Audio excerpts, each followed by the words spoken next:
अस्सलाम वालेकुम।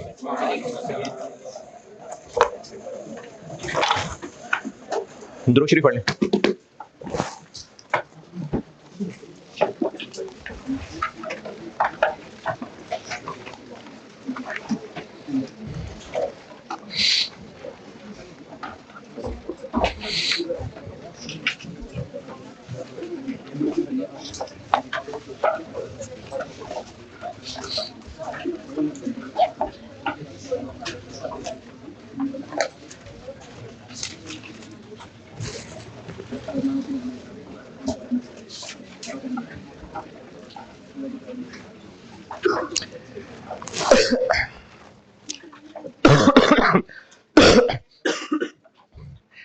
जो भी इंसान में खराबियां होती हैं ना, एक तो ये कि खराबियां, फिर उसके अलावा उसकी बुराइयां, तो वो इस बात से अवॉइड करता है कि वो दूसरों को पता चले।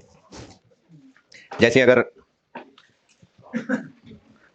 कोई मोबाइल चेक कर ले तो इंसान ये नहीं चाहेगा कि उसका मोबाइल चेक किया जाए। अच्छा, इसी तरह इसी तरह आंखों में अगर कैमरा फिट करके रिकॉर्डिंग कर ली जाए कि आंखें कहां कहां होके आई हैं, और फिर वो रिकॉर्डिंग वीडियो सबको दिखाई जाए, तो अवॉइड करेंगे लोग इसको। फिर खास तौर पे जो बच्चे हॉस्टल में रहते हैं, वो कई ऐसी हरकतें करते होंगे जो उनको लगता होगा कि अम्मी अब्बू को नहीं पता चलनी चाहिए। अच्छा अच्छा अच्छा, हर चीज शराफत नहीं होती, बीमारियां भी हो सकती हैं और मसले भी हो सकते हैं।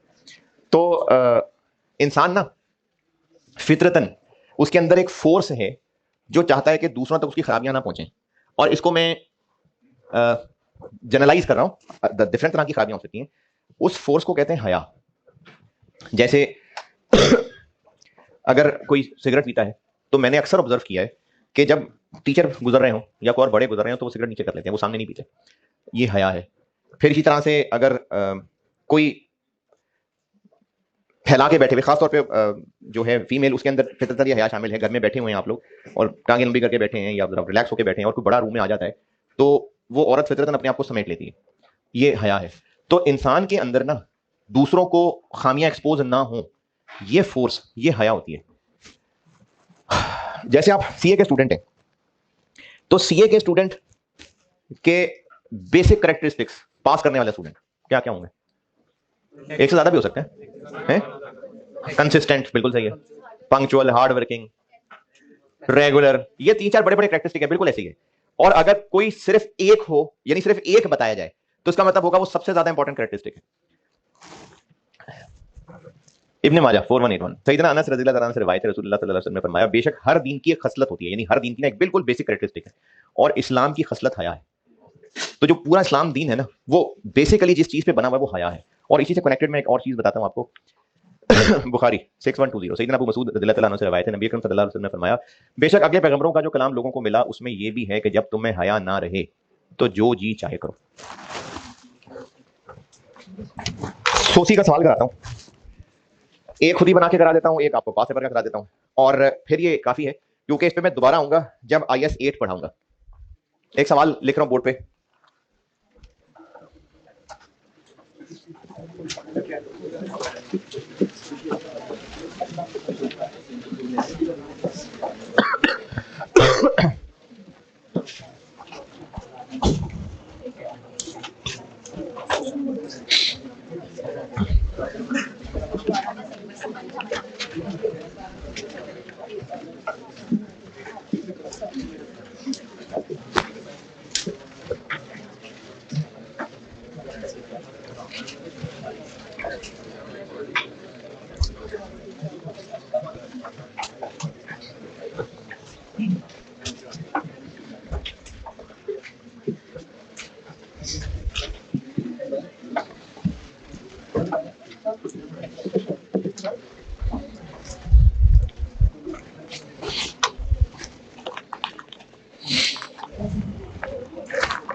ये सर मैंने ब्रैकेट में नई चीज लिखी है।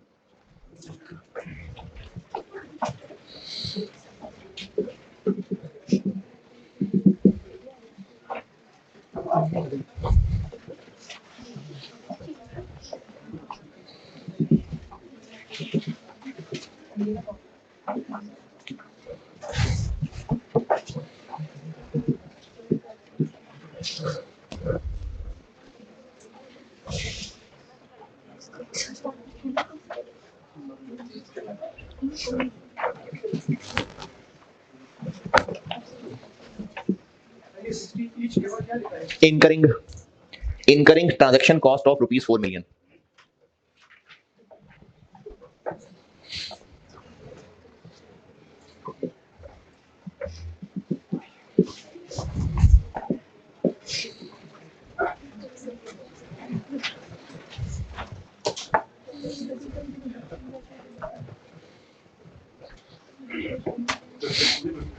किधर 22 है, ये 23 है, ये 22।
ले, ये सवाल है, मैं करता हूँ बोर्ड पे।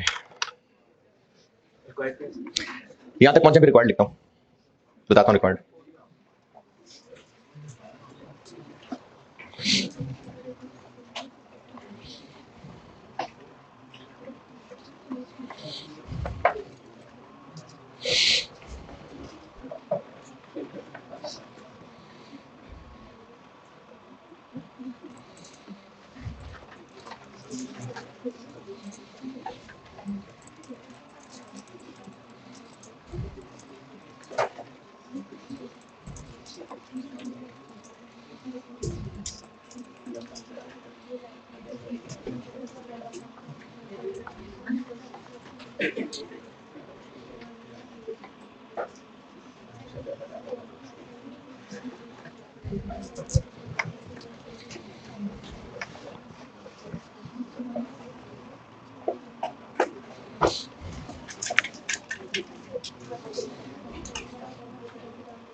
हाँ जी, ये नोटेड। इसकी रिक्वायरमेंट है statement of changes in equity for the year ending, statement of changes in equity for the year ending 31st December 23, 31st December 23, और ब्रैकेट में लिखें इंक्लूडिंग कंपैरेटिव फिगर्स।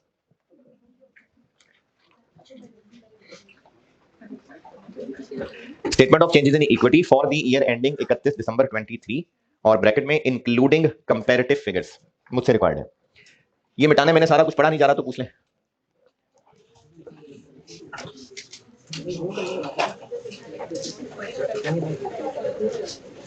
अभी तो और लिखना है, सोल्यूशन लिखना है।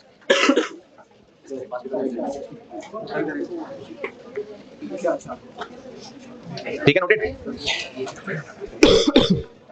अच्छा, ये किसी ने पूछा ही नहीं सर ये क्या है ये? नहीं, लेकिन पूछे तो सही ना, क्या है ये? क्या बारिश बरस रही है, क्यों क्या है ये क्या है? अच्छा सवाल है, ये क्या है? 2022 का इंटरिम डिविडेंड कब पे होगा? 2022 में, 2022 का फाइनल। तो बस ये जिन जिन ईयर्स का डिविडेंड है ये उन ईयर्स का नाम, और जैसे इस लाइन में जो लिखा हुआ है वो 2022 का interim cash dividend, interim bonus dividend, 2022 का final cash dividend, final bonus dividend. तो ये इन तीनों ईयर्स के कैश और बोनस, फाइनल और इंटरिम बताए हैं।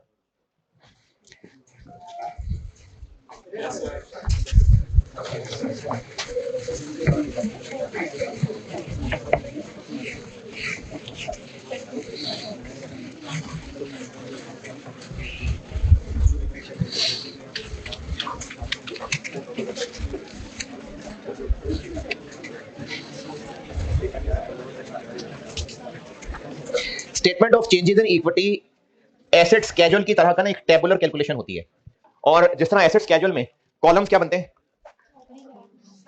क्लासेस। तो यहां पर भी इक्विटी की जितनी क्लासेस हैं उनके कॉलम बनते हैं। कंपनी का नाम जो भी हो, अभी नहीं है कोई तो है जी, सर नासिर लिमिटेड, नहीं public limited. Statement of changes in equity for the year ending December 2023। अंग्रेजी लिखने की जगह 4-5 वर्ड्स और एक ब्रैकेट में कुछ 2-3 फिगर मल्टीप्लाई हो सके, और जितनी क्लासेस हैं उनके कॉलम्स, शेयर कैपिटल। और चूंकि सवाल में मैंने इररिडीमेबल प्रेफरेंस शेयर्स भी रखे हैं, तो वैसे तो अंडरस्टूड है कि जब सिर्फ शेयर कैपिटल लिखा है तो वो ऑर्डिनरी ही है, लेकिन अच्छा है कि साथ ऑर्डिनरी का वर्ड भी लिखें, नहीं तो कोई बात नहीं, शेयर कैपिटल सादा तो वो ऑर्डिनरी ही है। Preference share capital, share premium, revaluation surplus, general. क्या जी? मैंने कहा था कि जिस तरह पीपी में हम यहां अंग्रेजी लिख रहे होते हैं ना, तो वो इतनी को अंग्रेजी लिखनी है कि 2-3 वर्ड्स और ब्रैकेट में कोई 2-3 फिगर्स मल्टीप्लाई करना, इतनी कोई जगह तो हो अंग्रेजी लिखने की, और बाकी ये कॉलम्स। अच्छा, अब आप के पेज पे इतनी गुंजाइश नहीं है तो आप ऐसे कर लें, और नहीं तो 2 पेजेस मिला के सॉल्व कर लें, कोई मसला नहीं है। तीसरी ऑप्शन छोटा छोटा लिख लें,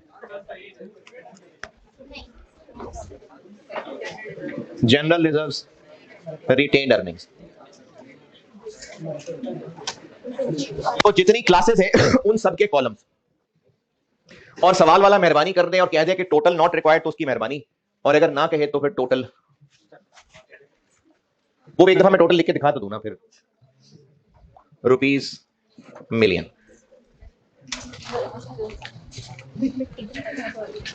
अच्छा, अभी चूंकि पहला सवाल कर रहा हूं ना, तो इसकी तरतीब लाइनों की क्या रखनी है वो बस मैं जो कह रहा हूं वो रखनी है।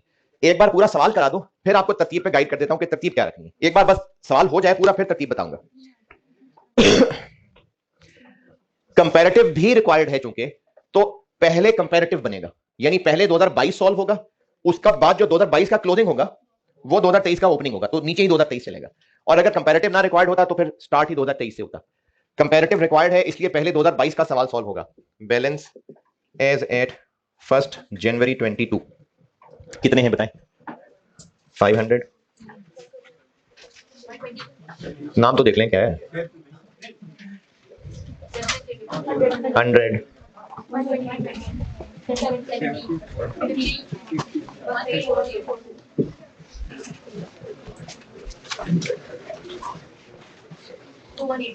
2180।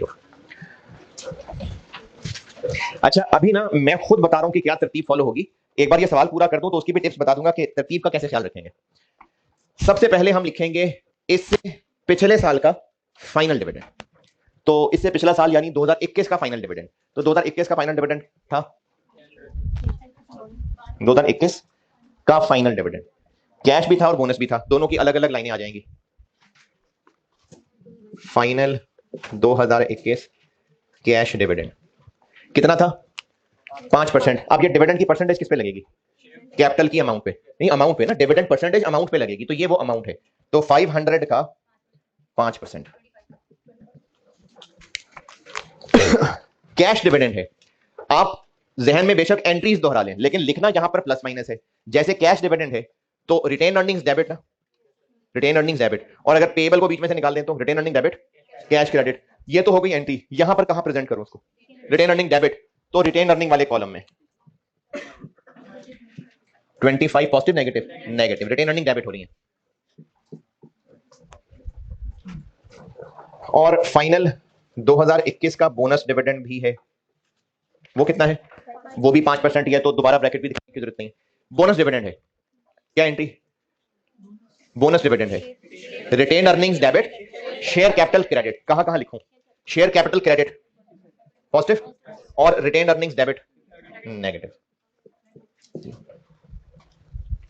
तो वो जो सारी इक्विटी की ट्रांजैक्शन थी, अच्छा सॉरी, एक सवाल में एक लाइन और लिखने की, लाइन मिस हो गई।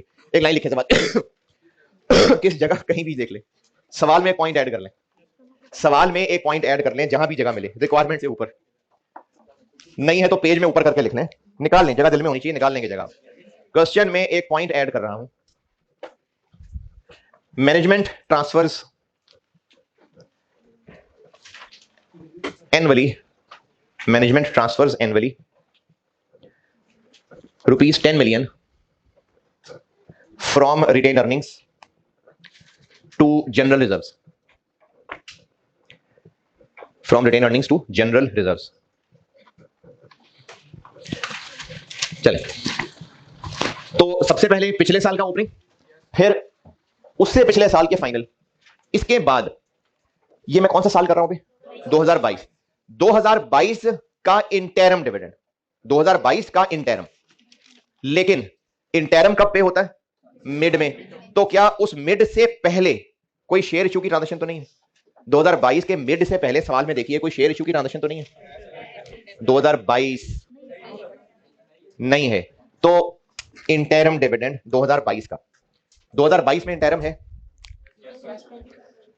कैश भी है, बोनस भी है, 10%। तो इंटरम 2022 का, इंटरम तो दे दिया ना ये, इंटरम 2022 का कैश डिविडेंड कितना है? अब ये किस पे 10 लगेगा? 525 पे।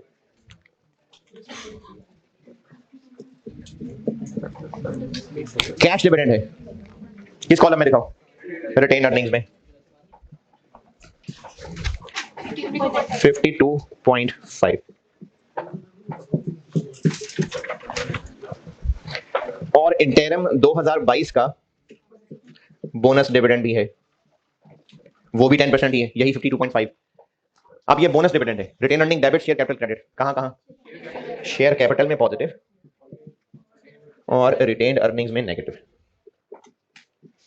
जी।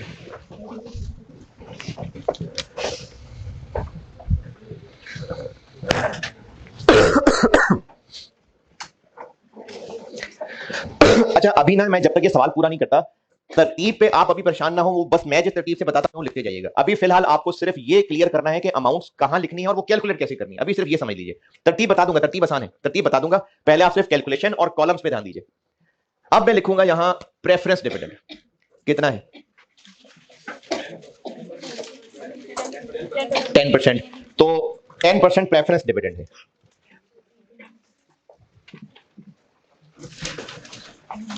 और चूंकि ये इररिडीमेबल प्रेफरेंस शेयर्स हैं, तो इनका डिविडेंड भी मैंने कल बताया था कि वो रिटेन अर्निंग में से ही बढ़ता है। तो 10% कितना बना? 10। तो उसको मैं रिटेन अर्निंग में से लेस कर दूंगा।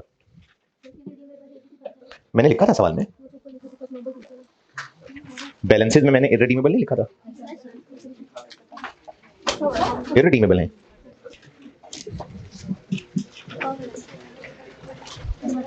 क्या कि इररिडीमेबल कैसे पता? नहीं, वो तो मैंने लिखा है ना सवाल में, वो देखो ना अंग्रेजी शुरू में 10% लगाया ना, dividend percentage 10%।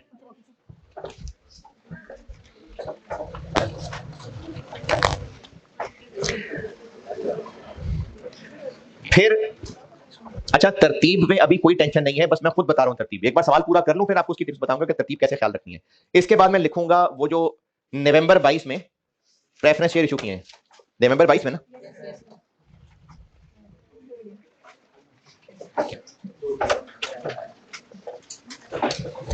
Issue of preference shares कितने? 2 मिलियन। लेकिन 115 का एक 115 15 प्रीमियम कहा है और फेस वैल्यू उसकी 100 है, तो 115। अब इस 115 में से 100 जाएगा इधर, 15 जाएगा इधर। कैपिटल में फेस वैल्यू रहती है 100 रुपए यहां, 15 रुपए यहां, कितने मिलियन? 2 मिलियन। तो 200 यहां और 30 यहां, 2 मिलियन है, 115 का एक लिखा हुआ है मैंने। 2 मिलियन प्रेफरेंस शेयर्स हैं, 100 रुपए एक की फेस वैल्यू है, तो 200 बन गई, और 15 रुपए एक पे प्रीमियम है, तो 30 मिलियन हो गया। और टोटल कॉलम में 230। ये लिखी हुई ट्रांजेक्शन है सवाल में, उनको मैं यहां कॉलम में प्रेजेंट कर रहा हूं। 230 नहीं, 2 मिलियन प्रेफरेंस शेयर्स हैं, और ऊपर जब ओपनिंग बैलेंसेस बताए थे तो वहां मैंने ब्रैकेट में लिखा था 100 रुपए ईच, 100 रुपए ईच प्रेफरेंस शेयर। प्रेफरेंस जिन्होंने नहीं लिखा वो आगे को आगे ही निकल गए थे, मैंने थोड़ी देर बाद लिखा था जाके, इररिडीमेबल प्रेफरेंस शेयर के साथ ब्रैकेट में 100 रुपए ईच लिखा था, और मैंने आवाज भी दी थी कि मैं लिख रहा हूं।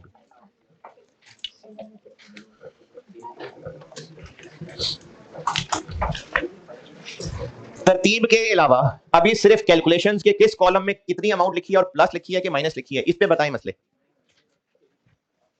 अब हम लिखेंगे प्रॉफिट फॉर द ईयर। 2022 का प्रॉफिट कितना? 2022 का नेट प्रॉफिट कितना? कहां लिखूं, किस कॉलम में? नेट प्रॉफिट रिटेन अर्निंग्स में ऐड होता है आके, तो यहां लिखेंगे हम नेट प्रॉफिट और उसको रिटेन अर्निंग्स में ऐड कर देंगे। कितना है? 150। अच्छा, एसओसीआई एक होता है प्रॉफिट आफ्टर टैक्स और एक होती है ओसीआई। ये ओसीआई क्या होती है? ये वो गेन और लॉस है जो इनकम एक्सपेंस मना है इनका मानना। तो एसओसीआई में ये जब नेट प्रॉफिट आ रहा होता है और इसके बाद ओसीआई में रिवैल्यूएशन गेन लॉस आता है, तो ये वाली फिगर रिटेन अर्निंग में ऐड करते हैं, और जो ओसीआई की फिगर है उसका अपना कोई ना कोई रिलेटेड रिजर्व होता है, और इस सवाल में ओसीआई क्या बताइए मैंने, रिवैल्यूएशन गेन लॉस, तो उसका कौन सा रिलेटेड रिजर्व है, रिवैल्यूएशन सरप्लस, उस कॉलम में वो ऐड होगा। तो profit for the year retained earnings में ऐड होगा और ओसीआई अपने रिस्पेक्टिव रिजर्व में होगा। आपके लेवल पे है ही वो रिवैल्यूएशन गेन लॉस, तो इसलिए वो इसमें ऐड हो जाएगा। 2022 में ओसीआई कितनी, 10 माइनस में है, तो नेट प्रॉफिट के नीचे ओसीआई,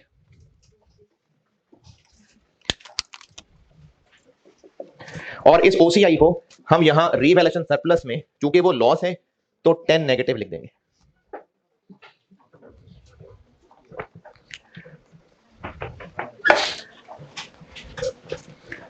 और इसके बाद तरतीब में हम लिखेंगे ट्रांसफर्स, जो कि इस सवाल में है 2।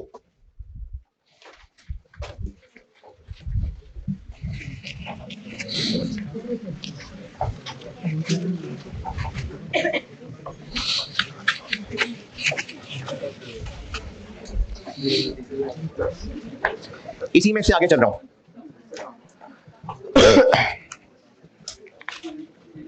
इसके बाद ट्रांसफर्स, 2022 में 2 ट्रांसफर्स हैं।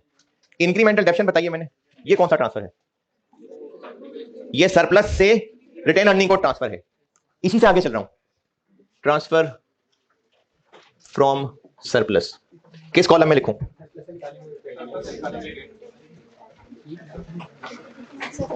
सरप्लस से माइनस करेंगे, कितना है 3, और रिटेन अर्निंग्स में ऐड कर देंगे। और दूसरा ट्रांसफर कौन सा है, transfer to general reserve, transfer to general reserve, कहां से कहां, रिटेन अर्निंग से जनरल रिजर्व में। तो जनरल रिजर्व में पॉजिटिव कितना 10 और रिटेन अर्निंग्स में नेगेटिव।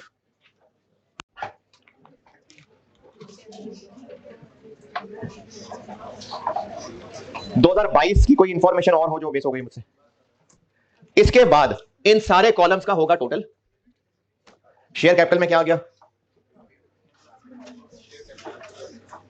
ऑर्डिनरी शेयर कैपिटल में 577.5, प्रेफरेंस शेयर कैपिटल में 300, शेयर प्रीमियम में 150, revaluation surplus 57, general reserve 60, retained earnings 1318 और टोटल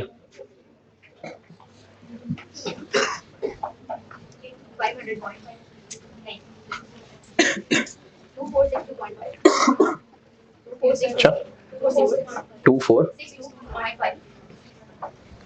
और ये एंड आंसर क्या कहलाएंगे, बैलेंस एज एट 31 दिसंबर 22। और यहीं से आगे कंटिन्यूड है 2023। अब ये लाइन क्या बन गई 2023 का ओपनिंग, सेम तरतीब 2023 में फॉलो होगी। यहां तक पहुंचे फिर 23 करता हूं।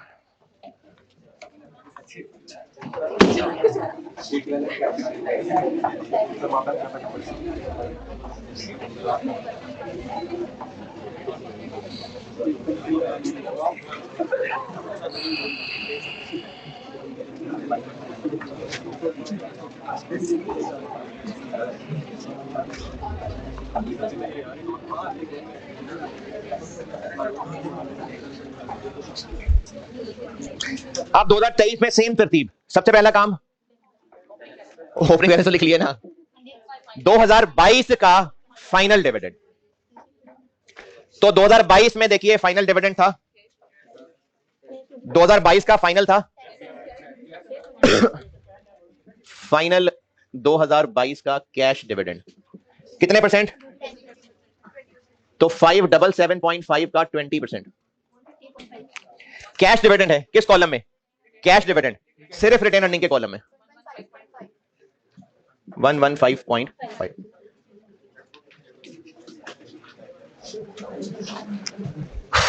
उसामा ही नजर आ रहा है, उसामा से पूछ रहा हूं, हाँ नहीं आ रहा।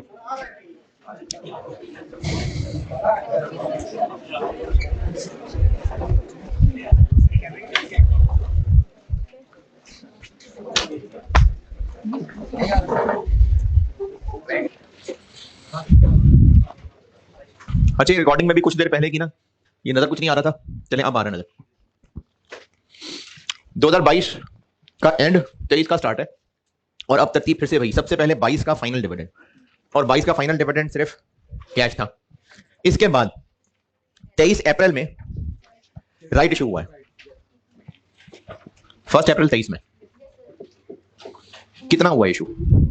245।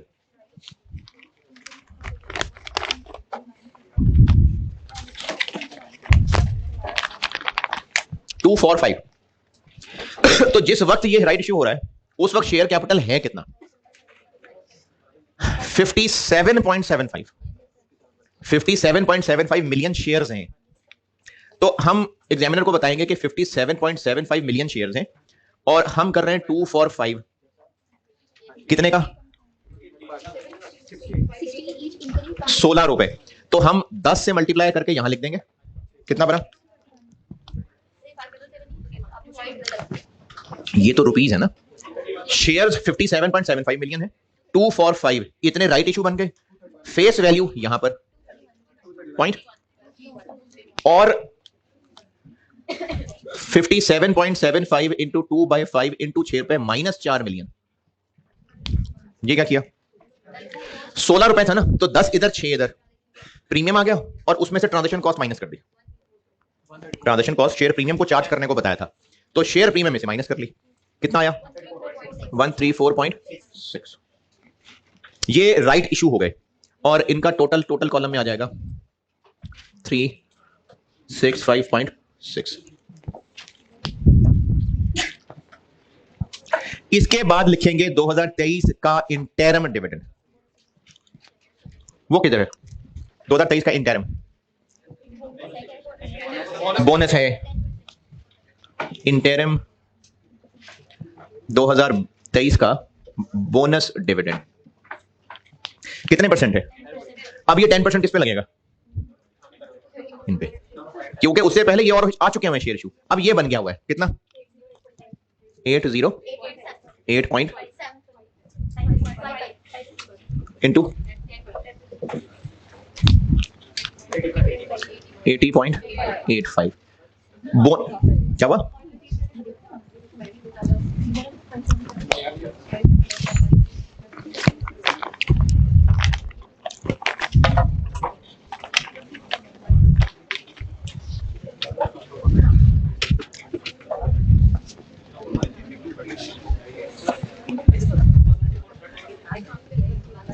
अरे शेयर प्रीमियम में 1.60। जी बिल्कुल, शेयर प्रीमियम में। बोनस डिविडेंड है शेयर कैपिटल क्रेडिट और रिटेन्ड अर्निंग्स डेबिट।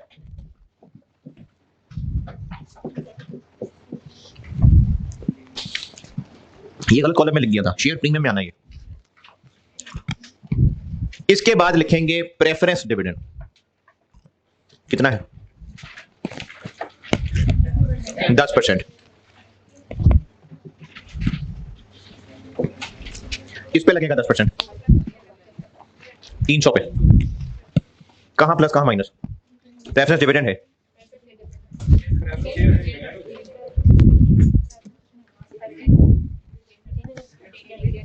ये, तो रिटेन अर्निंग में से माइनस होगा।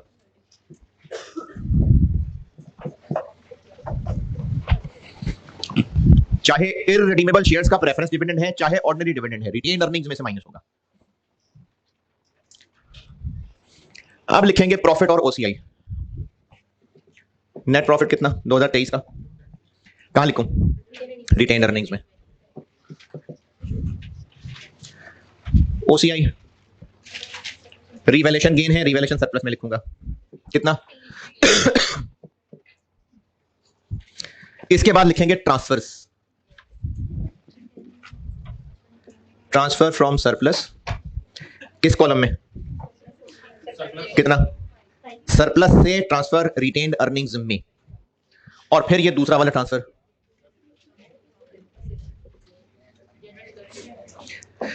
रिटेन्ड अर्निंग्स से जनरल रिजर्व में, और फिर इन कॉलम्स का हो जाएगा फाइनल टोटल जो कहलाएगा बैलेंस एज एट 31 दिसंबर 23। 889.35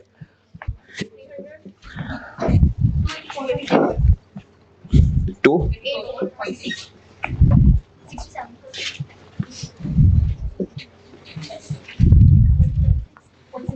1296 point 0756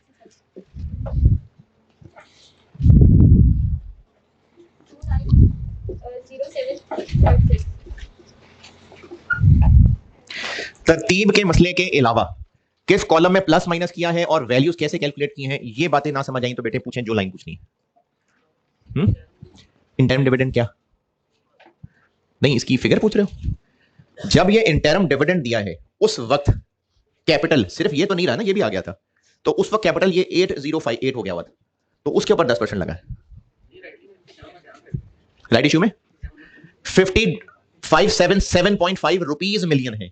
शेयर्स कितने हैं? ये 10 रुपए का एक है, तो शेयर्स इतने हैं, और 2 4 5 तो ये आ गए right shares. In right shares को 10 से मल्टीप्लाई करके कैपिटल में और ऊपर वाला प्रीमियम से मल्टीप्लाई करके, लेकिन ट्रांजैक्शन कॉस्ट नेट करके प्रीमियम में 300 का 10%। 10% सवाल में लिखवाया था, 300 ये है। हाँ जी, कैलकुलेशन और लाइंस, कॉलम्स, प्लस माइनस, कोई मसला नहीं, आसान हो गया ये तो। चलें फिर तरतीब बताता हूं। करें करें करें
कितना अर्सा लगेगा नोट करने में?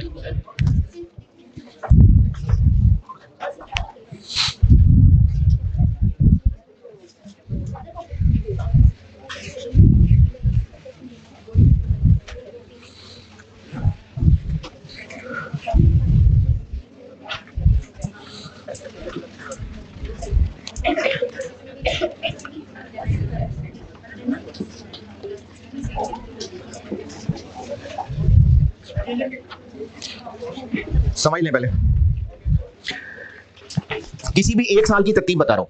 अगर कंपैरेटिव रिक्वायर्ड है तो पहले पिछले साल का सवाल सॉल्व होगा, उसके बाद अगले साल का। लेकिन किसी भी एक साल की तरतीब बता रहा हूं कि ओपनिंग बैलेंस और क्लोजिंग बैलेंस ये तो हो गई एक्सट्रीम्स, इनके दरमियान में तरतीब क्या रखनी है। सबसे पहला काम होता है पिछले साल का इंटरम, सॉरी फाइनल। तो सबसे पहले नंबर पे आता है फाइनल डिविडेंड ऑफ पिछला साल।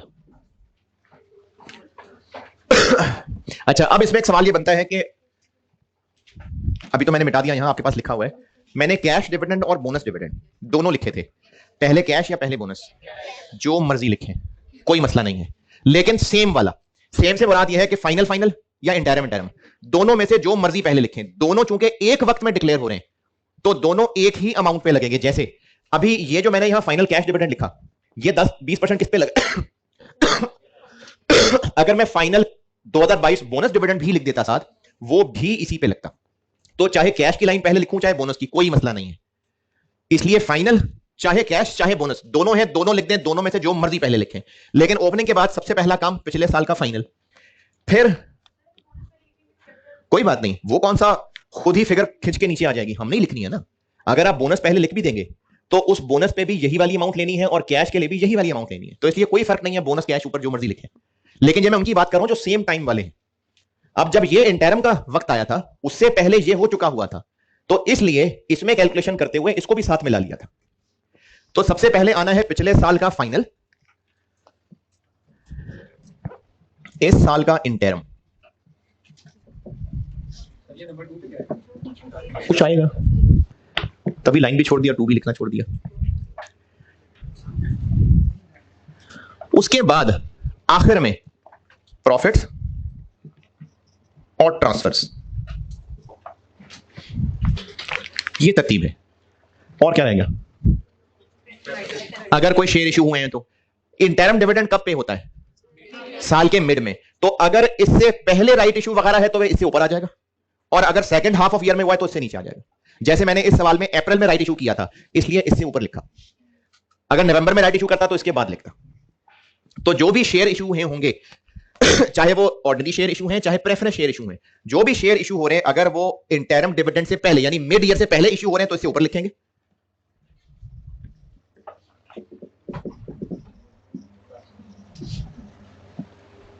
और अगर share issue second half of year में हो रहे हैं तो इंटरम के बाद लिखेंगे।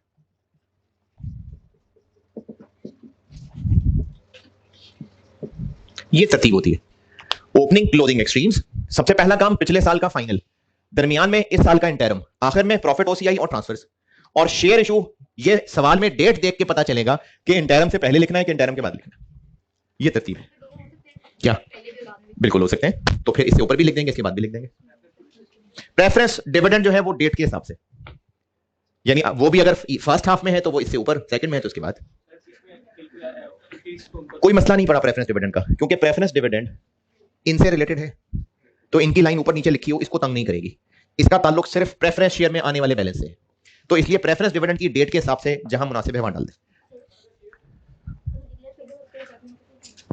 ये जो मैंने यहां पर इंटरम डिविडेंड या फाइनल डिविडेंड लिखा है, ये डिक्लेयर होने वाले यहां लिखे हैं, पे होने वाले, डिक्लेयर होने वाले, क्योंकि रिटेन अर्निंग्स डेबिट कब होती है, जब डिक्लेयर होता है। तो ये सब डिक्लेयर के हिसाब से ही लिखा हुआ है, क्योंकि जब डिक्लेयर हो रहा है तो रिटेन अर्निंग डेबिट है, पे करते हुए तो रिटेन अर्निंग डेबिट नहीं है। जी आवाज तो कहीं और से आ रही। अच्छा हाँ बोलो। इंशाल्लाह ऐसे नहीं होगा, और अगर हो भी गया तो सवाल वाला बता देगा कि right issue after interim dividend, फिर सवाल वाला बता देगा। यानी टाइम का मसला नहीं होगा कि वो 9:30 बजे हुआ वो 4:30 बजे हुआ, टाइम का मसला नहीं होगा। जी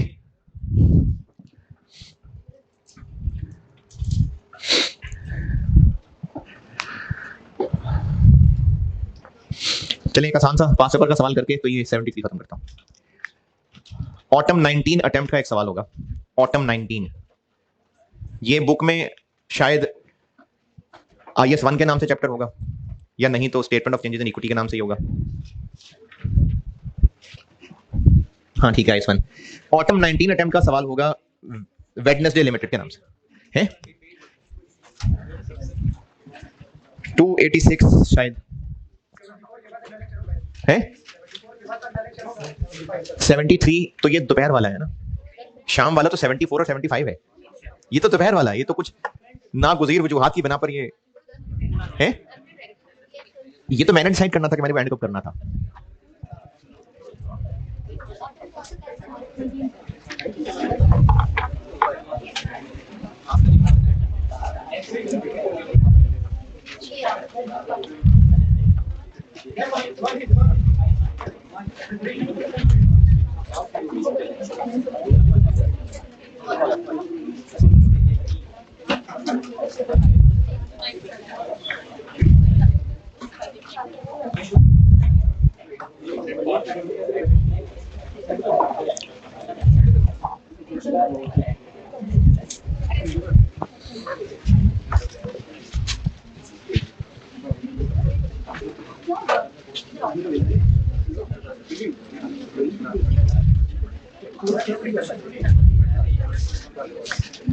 हाँ जी, सवाल तक पहुंचेंगे तो अभी तक पेज नंबर ही जिसको नहीं पता लगा, पेज नंबर है 297 या शायद किसी किताब में 285। IS-1 नाम का चैप्टर है, ऑटम 2019 अटेम्प्ट का सवाल है।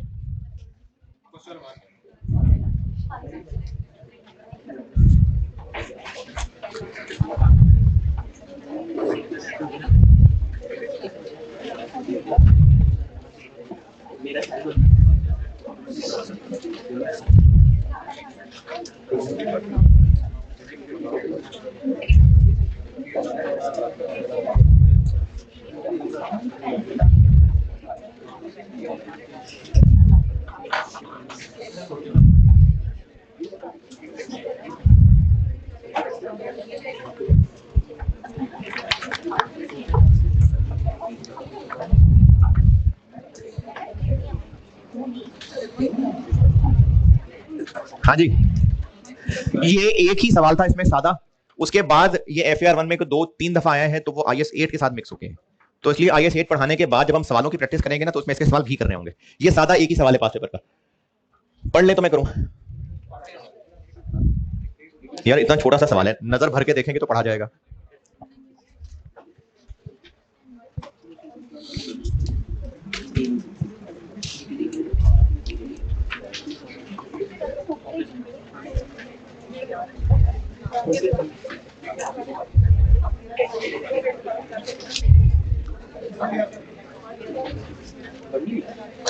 कंपैरेटिव फिगर्स नॉट रिक्वायर्ड, तभी नंबर भी साथ हैं।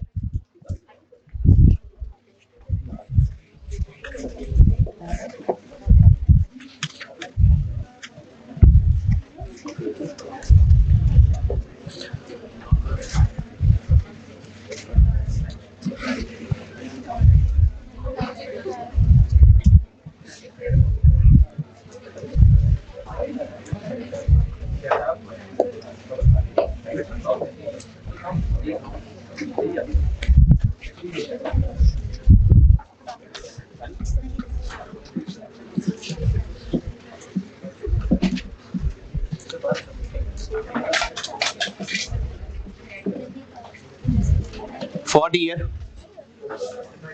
ending 2019,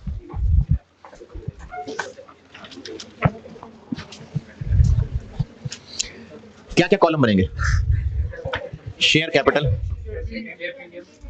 share. अच्छा, ये कॉलम बनाते हुए ना जरूरी नहीं है कि जितने ओपनिंग बैलेंसेस थे बस उतने ही कॉलम है। हो सकता है शेयर प्रीमियम का ओपनिंग बैलेंस ना होता और बाद में अराइज होना होता, तो इसलिए पूरा सवाल पढ़ के फिर फैसला होता है। और रीवैल्यूएशन सरप्लस ये कहां से आया? अगर इस टेबल में ना लिखा होता तो 0.5 में नजर आ रहा है। और क्या? Retained earnings. और उन्होंने कहा है कि टोटल की तकल्लुफ भी ना करें, रुपीज मिलियन, थाउजेंड, मिलियन। अब पिछले साल यानी कंपैरेटिव फिगर्स नहीं है रिक्वायर्ड, सिर्फ करंट ईयर की फिगर्स हैं। तो सबसे पहले आ गया opening balance, balance as at first July 18 जी 285। किसका है ये? इसका 65 124। सबसे पहले क्या होगा? पिछले साल का फाइनल, तो 2018 का फाइनल कैश डिविडेंड था 30 जून 18 फाइनल कैश डिविडेंड। तो फाइनल कैश डिविडेंड 2018 कितने परसेंट है? किसका? 18%। किसका? ये 200 का कैश डिविडेंड है, इसलिए रिटेन्ड अर्निंग्स में 36। फिर उसके बाद दूसरा नंबर इंटरम, लेकिन डेट देख लेते हैं कि इससे पहले कहीं शेयर इशू तो नहीं है, नहीं है, हैं। इस वक्त हम जो सवाल सॉल्व कर रहे हैं वो जुलाई 18 से जून 19 चल रहा है, तो 30 नवंबर 18 ये इंटरम से पहले आएगा, राइट इशू। कितना है? 30% इसका।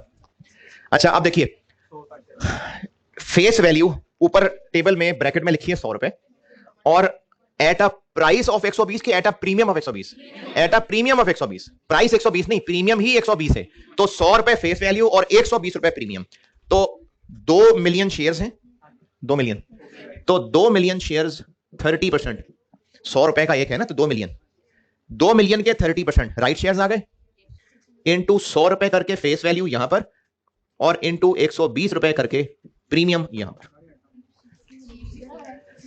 200 मिलियन रुपए है, 100 रुपए का एक है, 2 मिलियन शेयर्स इनटू 30% किए, राइट शेयर्स आ गए, फेस वैल्यू प्रीमियम यहां 60 72। फिर इसके बाद इंटरम डिविडेंड, इंटरम कैश है, बोनस है, दोनों है।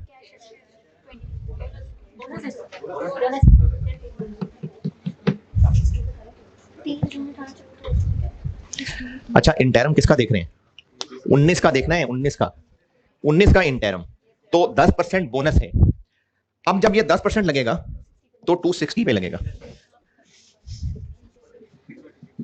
और चूंकि बोनस डिविडेंड है तो कैपिटल में भी आएगा और रिटेन अर्निंग में भी आएगा।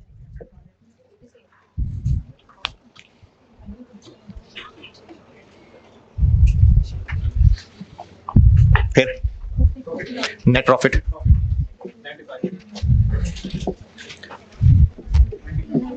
95, ओसीआई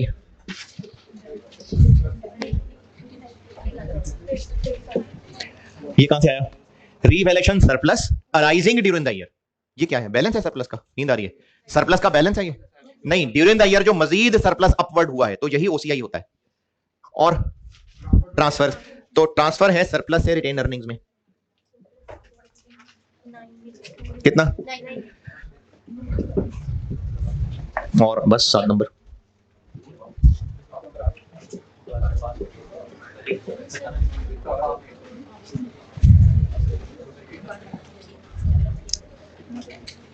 टू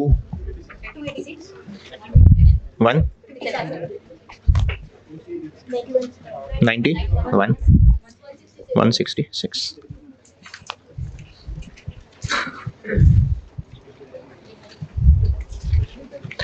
ये था जी दोपहर वाला लेक्चर।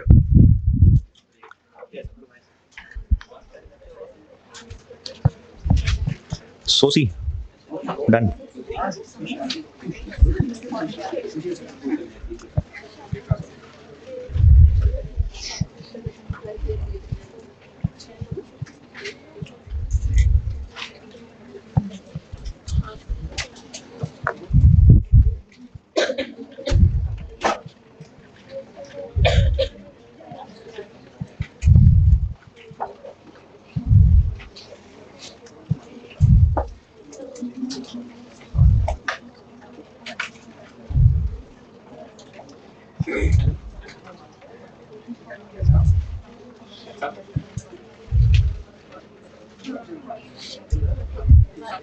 हाँ जी ये सवाल डन।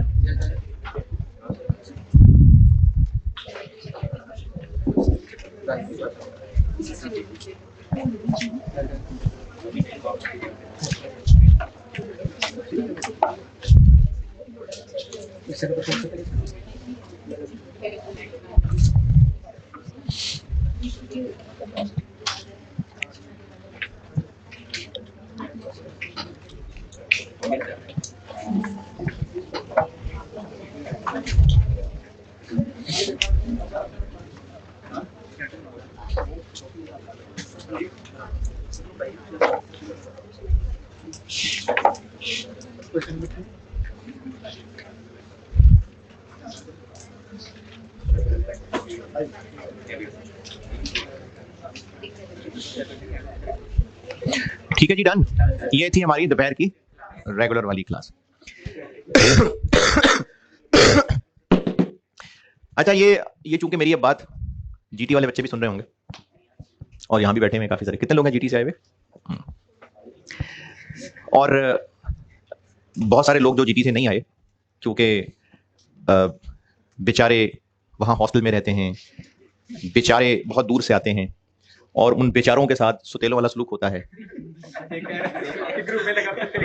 तो चलो, जीटी कैंपस आके आपसे वहां बात करूंगा मैं जरूर, उस बच्चों के नाम लेके। लेकिन मैं ना सिर्फ ये जो आपका टाइम जाया कर रहा हूं अभी बात करके, ये शायद आपको जिंदगी में कभी ये नसीहतें काम आ जाए। जब आप बेटे कॉलेज में एडमिशन लेते हैं ना, तो आप उस एडमिशन लेने के लिए जो टाइम टेबल दिया जाता है वो एक टेंटेटिव होता है और ऑब्जेक्टिव होता है कि अच्छा ये 4 महीने का कोर्स है, ये आप तक पहुंचेगा। उसके बाद आप लोग, ये खैर आप में से कई बच्चे तो भी कैफ में आए हैं, लेकिन एक दो पेपर पढ़ लें आपको आइडिया हो जाएगा कैफ का, कैफ की मार्केट का, कैफ के टीचर्स का। कॉलेज वाले जस्ट एक प्लेटफॉर्म देते हैं आपको आपके टीचर्स के हवाले करने के लिए, और आप जिन जिन टीचर से भी पढ़ रहे हैं, जो चार्टर्ड अकाउंटेंट्स हैं, मतलब जो जिस मार्केट में, चाहे आप जीटी में पढ़ते हैं या गुलबर्ग में हैं, जो चार्टर्ड अकाउंटेंट्स टीचर हैं, मैं उनकी बात कर रहा हूं। मेरे ख्याल में सबके साथ आपका जो भी जिस जो पेपर आपने पढ़ा है, को टैक्स पढ़े होंगे, पढ़ रहे होंगे, अकाउंटिंग पढ़ रहे हैं, कॉस्ट पढ़ रहे हैं, जिन जिन भी चार्टर्ड अकाउंटेंट टीचर्स की बात कर रहा हूं, क्योंकि मिजाज फिर चार्टर्ड अकाउंटेंट्स के हिसाब से बात कर रहा हूं। मेरे ख्याल में शायद ना इनमें से कोई भी ऐसा नहीं होगा जो टरहा के पढ़ाता होगा, मेरा नहीं ख्याल। जान मार के मेहनत करके पढ़ाते हैं। और चलो शायद मैं ही इंसान, दुनिया का सुस्तरी इंसान हूं जो छुट्टियां कर लेता है, बाकी सब लोग शार्प 8 बजे पहुंचते होंगे, है ना। लेकिन जब आप लोग बच्चे इस तरह की बातें करते हैं ना कि जीटी वाले और गुलबर्ग वाले, और ये वो टीचर जो सिंसेरिटी के साथ पढ़ा रहे होते हैं ना, उनको चुभती है ये बात। आप यहां से बहुत दूर दूर से आए हुए बच्चे भी हो सकते हैं, आई अंडरस्टैंड। लड़कियां खासतौर पे अगर हॉस्टलाइट नहीं है तो वो पता नहीं कहां से कौन पिक एंड ड्रॉप का मामला समेटे हुए है, कोई रिक्शे वाला है, कोई भाई बाप है जिसने जिम्मेदारी ली हुई है। लड़के तो चलो जैसे भी बाइक पे भी पहुंच ही जाते हैं ना। तो मुझे इतना अंदाजा जरूर है कि आप लोग जब यहाँ आते हैं तो आसानी से नहीं आते हैं। लेकिन क्या मैं सुबह से क्रिकेट खेल रहा होता हूँ, मैं आराम से पार्टियां कर रहा होता हूँ, और उसके बाद सोचता हूँ अचानक चलो ऐसा करता हूँ आज एक्स्ट्रा क्लास पढ़ा लेता हूँ। ये करता है आपके साथ आपके टीचर अपनी तरफ से सब पूरी कोशिश करके कि किसी भी तरह ये ना हो कि टरखा के बाद खत्म कर दूं। हर क्लास का डिफरेंट मिक्स होता है, हर क्लास में बच्चे, अब बेशक FAR 1 मैंने पहली दफा पढ़ाया था 2011 में, कितने साल हो गए, 12 साल। इसमें एक साल में 2-2, 3-3 सेक्शन कर लूं अगर एक अटेम्प्ट के, 2 सेक्शन 4, चलो कुछ 24, 25, 30, 35 बैचेस बन गए। हर दफा डिफरेंट मिक्स ऑफ बच्चे होते हैं। कोई टॉपिक हो सकता है कि एक दफा क्लास में पढ़ाते हुए मुझे लगता हो कि नहीं ये इतना अच्छा नहीं हो सका, मुझे और प्रैक्टिस करानी चाहिए। कई दफा ज्यादातर मिक्स अच्छा होता है, मैं ऐसे करा के टॉपिक आगे बढ़ जाता हूं। अब ठीक है, पता नहीं मैं क्या कह रहा था। मैं इस वक्त सब टीचर्स की बात कर रहा हूं। सब टीचर्स बच्चों को पढ़ाते हैं। अब यहां पर अगर आप ये समझेंगे ना कि कॉलेज ने वादा किया था कि 5 बजे क्लास खत्म हो जाया करेगी, कॉलेज ने वादा किया था कि हम फिजिकल के स्टूडेंट्स हैं तो फिर हमें घर ही बैठा दें, हम यहां ऑनलाइन क्लासेस क्यों लें। जो भी सारी एफर्ट हो रही है वो आपके लिए ही हो रही है, जो भी कर सकते हैं टीचर्स। मैंने अभी इस क्लास से पहले खाना खाया है, अभी इस क्लास से पहले, उसके बाद अब आपको पढ़ाने पहुंचा हूं। उसके अलावा सुबह से पढ़ा ही रहा हूं। जो FAR, आप तो खैर FAR 1 की क्लास में खड़ा हूं मैं, लेकिन FAR 2 की मैंने एक्स्ट्रा क्लासेस रखी, और बच्चों के कहने के बावजूद मैं यहां से पढ़ा के 10 घंटे पढ़ा चुका होता हूं। यहां से पढ़ा के मैं ट्रैफिक में फंस के वहां जीटी जाता हूं, क्योंकि जीटी में भी बच्चे हैं जिनको लगता है सर हमें भी तो पढ़ाना है, तो मैं वहां अलग पढ़ाने जाता हूं। पिछले सेशन में मैं कॉस्ट की एक्स्ट्रा क्लास डबल पढ़ाता था, गुलबर्ग वालों को अलग एक्स्ट्रा क्लास पढ़ा के जाता था, फिर मैं वहां जीटी जाके जीटी वालों को अलग एक्स्ट्रा क्लास पढ़ाता था। लेकिन उसमें से भी आधे से ज्यादा बच्चे भी नहीं आते थे कि नहीं बस सर एक्स्ट्रा क्लास हमें ऑनलाइन मिल जाए। आपको मैं एहसान नहीं जता रहा, सिर्फ ये बता रहा हूं कि आपके जितने भी टीचर्स आपको पढ़ाने की एफर्ट कर रहे हैं वो अपनी तरफ से पूरी कोशिश कर रहे होते हैं, और सब बच्चों को साथ लेके कोशिश करते हैं, चाहे वो पढ़ने वाले हों चाहे बैठ के सोने वाले हों, लेकिन सबको पढ़ाने की कोशिश कर रहे होते हैं। इसलिए जब आप इस तरह की ग्रुप में बातें करते हैं ना कि ये क्या किया और कॉलेज को ये क्या किया, कॉलेज को मजा आ रहा है। अब ये जीटी वाले जो मेरी इस वक्त बात सुन रहे हैं, ये लेक्चर मेरे मुन्नो आपको लेट इसलिए मिल रहा है कि पावर सप्लाई फेलियर की वजह से ये क्लास दोपहर को कंक्लूड ही नहीं हो सकी। ये मैं अब इस वक्त रात के 7 बजे क्लास कंक्लूड कर रहा हूं, तो फिर आपको रात को मिलेगी। लेकिन नहीं, कॉलेज वालों को जान के मजा आ रहा था हमें लेट क्लास पहुंचाने का, वो जान के हमें तड़पा रहे थे। उनको मजा आता है जब हम तड़पते हैं, मरने वाले हो जाते हैं, वो जान के हमारे साथ ऐसे करते हैं। हाँ है ऐसा ही। मैंने कहा आईटी वालों को कि जीटी वालों को देर से तंग करके मैं लेक्चर देना है, और जो मनहूस जीटी में पढ़ने आ गया है उसकी आत्मा को रोल देना है। और गुलबर्ग वाले बच्चों को हर क्लास के बाद कॉफी का कप भी मिलता है।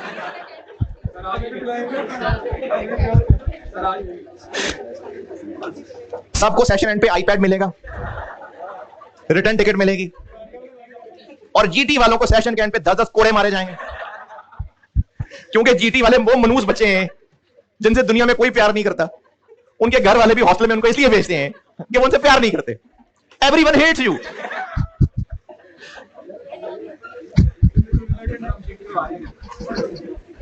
ओके, अल्लाह हाफिज।